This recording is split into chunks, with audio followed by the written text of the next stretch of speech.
এই গণঅভ্যুত্থানের মাধ্যমে যে ১৭ জন ব্যক্তি এই মুহূর্তে দায়িত্বে অবতীর্ণ হলেন, তাদের যোগ্যতা নিয়ে, অভিজ্ঞতা নিয়ে, চেহারা নিয়ে, সুরত নিয়ে, সৌন্দর্য নিয়ে আমার কোনো আপত্তি নেই। তাদের সফলতা কামনা করা ছাড়া আমাদের এই জাতির দ্বিতীয় কোনো অপশন নেই। এখন এই যে একটা অলৌকিক ঘটনা, এই অলৌকিক ঘটনার কারণে তারা আজ রাষ্ট্র ক্ষমতার চেয়ারে বসেছেন। তো তারা জাতিকে যে স্বপ্ন দেখিয়েছেন, এখন সেই স্বপ্নটা বাস্তবায়ন করার জন্য তাদের উপর যে দায়িত্ব অর্পিত হয়েছে, এই দায়িত্বটা তাদের কাছে যে পর্বত সমান, হিমালয়ের চেয়ে বড় যে এক্সপেকটেশন, সেই এক্সপেকটেশনটা যদি আগামী ২৪ ঘন্টার মধ্যে এই সমাজে দৃশ্যমান না হয়, ২৪ ঘন্টা পর তাদের প্রতি মানুষের ঈমানও থাকবে না, একিনও থাকবে না। এটা বাংলা কথা। আশায় বুক বাঁধে মানুষ, কিন্তু আশার ভেতরে যদি কোনো হতাশা ঢুকে, তখন মানুষ কিন্তু দিকবিদিক হয়ে যায়। তো আমাদের জাতীয় জীবনে আশার মধ্যে হতাশা ঢুকেছে কি, সে বিষয়টি নিয়েই আমরা আলোচনা করব প্রত্যাশার নতুন সরকার নিয়ে। এবং প্রবীণ ও নবীনের সমন্বয়ে যে সরকারটি গঠিত হয়েছে, অর্থাৎ ১৭ জন উপদেষ্টার সরকারের মধ্যে ১৩ জন উপদেষ্টা এবং একজন প্রধান উপদেষ্টা ডক্টর মোহাম্মদ ইউনূস, তার নেতৃত্বে ১৪ জন আজকে শপথ নিয়েছে।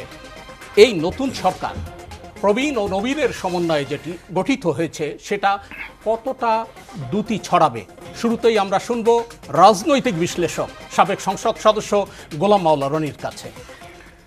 ধন্যবাদ জনাব ফয়সাল। প্রথমত যে যারা আসছেন তাদেরকে স্বাগতম, কেননা বেশ কয়েকদিন যাবৎ পুরো দেশটি সরকারবিহীন অবস্থায় চলছে।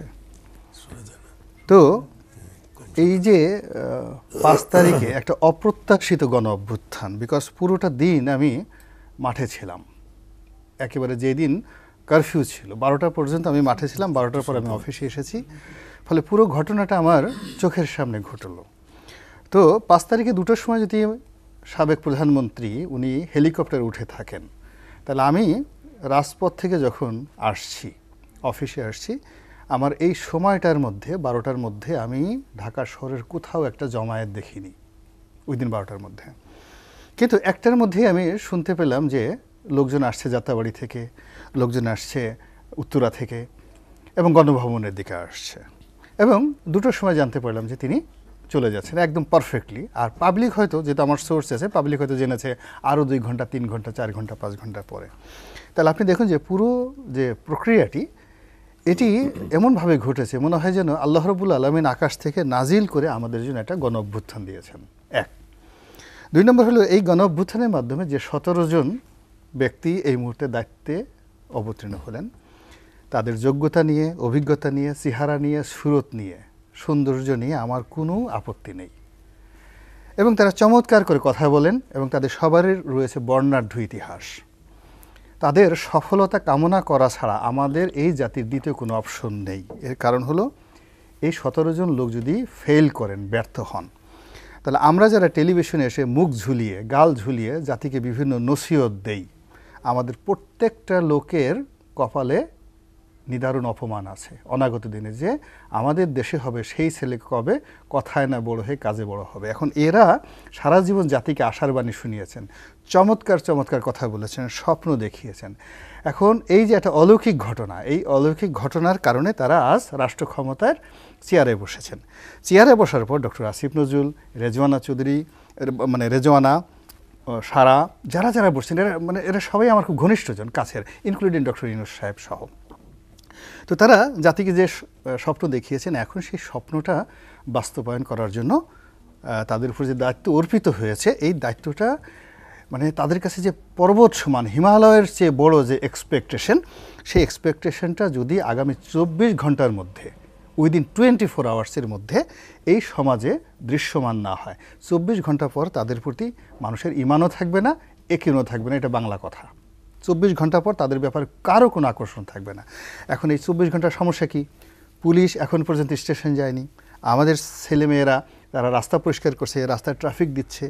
বাংলাদেশ ব্যাংকের সার্কুলারের কারণে আজকের যে সার্কুলার ১ লাখ টাকার উপরে, ১ লাখ টাকাও কোনো ব্যাংক থেকে তুলতে পারেনি, এবং আমার চোখের সামনে এক সরকারি কর্মকর্তা তার বেতন তুলতে গেছেন, ১ লাখ টাকার একটা চেক তাকে ডিজিএম সাহেবকে টেলিফোন করে, রূপালী ব্যাংকের রমনা কর্পোরেট ব্রাঞ্চের প্রথমে এজিএন সাহেবকে টেলিফোন করেছেন আমার সামনে, হয়নি, তারপর ডিজিএম সাহেবকে টেলিফোন করেছেন, এবং ব্যক্তিগত রিলেশন থাকার কারণে সে একজন জয়েন্ট সেক্রেটারি পর্যায়ের কর্মকর্তা, খুব রেপুটেড, তার টেলিফোন করার পর ডিজিএম সাহেব তাকে 1 লক্ষ টাকা দিয়েছে এবং সেই 1 লক্ষ টাকা পাওয়ার পর সে মনে হলো স্বর্ণের ডিম পেয়েছে।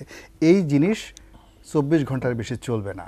আমি ব্যবসা করি, সালাউদ্দিন সাহেব এখানে ব্যবসা করেন, আমাদের এমন দিন আছে যে 10 কোটি টাকা আমাদের একসাথে ব্যাংক থেকে তুলতে হয় এবং একদিনে যদি আমি সেই টাকাটা তুলতে না পারি আমার সমস্ত ব্যবসা বাণিজ্য ম্যাসাকার হয়ে যাবে। ডক্টর ইউনূস আমাকে ভবিষ্যতে পোলাও খাওয়াবেন, কুরমা খাওয়াবেন, তারপরে আমার জন্য একটা জান্নাতে বিরাট একটা রুম তৈরি করে দেবেন এই অন্য একজন উপদেষ্টা, তারপরে সেখানে হুর আসবে, পরি আসবে, আমার হাত পা টিপবে, ওই সময় অপেক্ষা করার সময় আমার থাকবে না। This is one.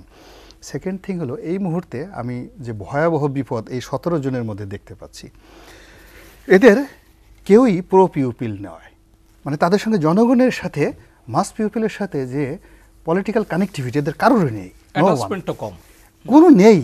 They do not have any political connectivity. তারা অনেক ভালো জ্ঞানী, গুণী, সমস্ত কিছু। 2 নম্বর হলো যে রাজনীতির 90% প্রবলেম সলভ হয় হলো জনগণের সাথে কথাবার্তা এবং তাদের সাথে আলাপ আলোচনার মাধ্যমে। এই কারোর মধ্যে এই পলিটিক্যাল মানে যাকে বলে কানেক্টিভিটি নেই, এটা তাদের একটা বড় সমস্যা। তারা যদি মোবাইল ফোন খোলা না রাখে, দরজা বন্ধ রাখে, এই 24 ঘন্টা পরে তারা আর বেরোতে পারবে না। দরজা খোলা রাখতে হবে, মোবাইল ফোন ওকে করা লাগবে, আর কোনো রকম মানে ঘুরিয়ে পেঁচিয়ে কথা বলা যাবে না, মানে সুন্দরভাবে কথা বলতে হবে।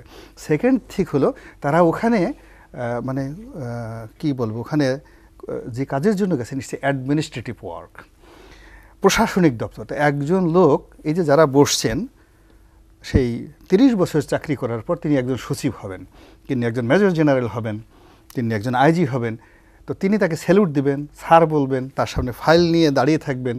তো ওই জিনিসটা হজম করার জন্য শারীরিক মানসিক প্রস্তুতি দরকার। আমার বিশ্বাস তাদের সেই প্রস্তুতিটা এখন পর্যন্ত আজকে এই অনুষ্ঠান তাদের দেখে তাদের প্র্যাকটিস করতে হবে। আমি জাস্ট একটা সাধারণ কথা বলি, একজন প্রতিমন্ত্রী যখন প্রতিমন্ত্রী হয়ে গেল, স্বরাষ্ট্র প্রতিমন্ত্রী শামসুল হক টুকু, তো আমার কাছে গেল, যার পরে আমাকে বলতেছে যে রনি আমি তো মন্ত্রী হয়ে আসছি পার্লামেন্টে, ইন ফ্রন্ট অফ 20-30 জন লোক, আমি সাক্ষী দিয়ে বলতে পারবো সবার সামনে এই ঘটনা। তো বলছে আপনি মন্ত্রী হয়েছেন নাকি? আমি বললাম আপনি মন্ত্রী হয়েছেন নাকি, আপনাকে স্যালুট দেয়, পুলিশের আইজি স্যালুট দেয়? তা আমি বললাম যে, সে বলে যে হ্যাঁ দেয়। না রে ভাই, আমার পছন্দ হয় না। তো বলছে রনি তুমি কিন্তু আমার বলছে তোমার কাছে আমি টাকার জন্য গেছিলাম, আমার কিন্তু 5,000 টাকা দেওয়া নাই। তা আমি দূর মিয়া, আপনি নমিনেশন পাবেন আমি জানতাম নাকি? যদি জানতাম তাহলে তো আপনার আমি 50,000 টাকা দিয়ে দিতাম তখন। শামসুল হক টুকু তো বলছে ভাই তুমি হাসা কথা কইছাও, এই কথা সবাই আমারে বলে। তা এখন তারপরে আমি বললাম যে আপনাকে কি কেউ স্যালুট ঠেলুট দেয় নাকি? মানে দেয় না, মানে আমি বললাম না দেয় না, আপনাকে স্যালুট দিতে পারে না, আপনি দেখান তো কীভাবে স্যালুট দেয়। তো সে পার্লামেন্টে দাঁড়িয়ে দাঁড়িয়ে সে আমাকে দেখাচ্ছে, অভিনয় করে যে এইভাবে তাকে আইজি সাহেব স্যালুট দিচ্ছে। ভালো কথা। আমি নজরুল ইসলাম বাবু ডাকলাম, এই বাবু এদিকে আসো, এই ইকবালুর রহিম এদিকে আসো, এই মোরাজ্জং এদিকে আসো, দাঁড়াও দেখো টুকু সাহেবরে নাকি আইজি সাহেব স্যালুট দেয়, দেখো তো স্যালুটটা হয়েছে নাকি, আবার দেখান। এবং সে অভিনয় করে আবার দেখালো।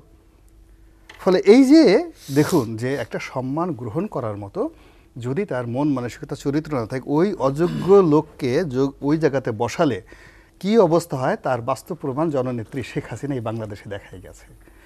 তো সেখানে এই 18 কোটি মানুষের দেশে এই একটা বিশৃঙ্খল পরিবেশে এই 17 জন মানুষের ফিজিক্যাল ফিটনেস, মেন্টাল ফিটনেস এবং ফাইন্যান্সিয়াল ফিটনেস, পকেটে অভাব অভিযোগ থাকলে হবে না। যদি মানে প্রতিশোধ থাকে, হাত নেওয়ার অভ্যাস থাকে, তাহলে হবে না।